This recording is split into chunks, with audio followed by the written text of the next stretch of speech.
ก็หูแก่ใจก็ย้อนว่าฮักหายหลายจึงเอากฎหมายต่อรองถ้าหัวคนอื่นย่านถือขวนฟันสมองเมื่อยามใจหายย่านเอาให้ตายทั้งสองโชคดีที่ยังเป็นน้องให้จงเข้าใจซะดีๆ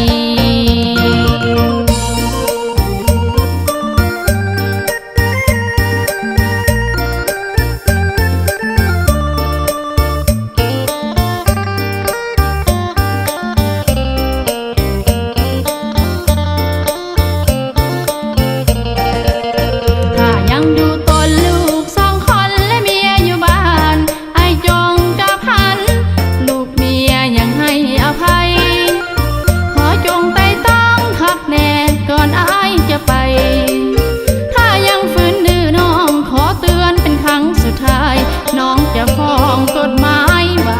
ไปมีเมียสองผัวมีเมียน้อยคอยก็หูแก่ใจก็ย้อนว่าฮักหายหลายจึงเอากฎหมายต่อรองถ้าผัวคนอื่นย่านถือขวนฟันสมองเมื่อยามใจหายย่านเอาให้ตายทั้งสองที่ยังเป็นน้องให้จงเข้าใจซะดีๆ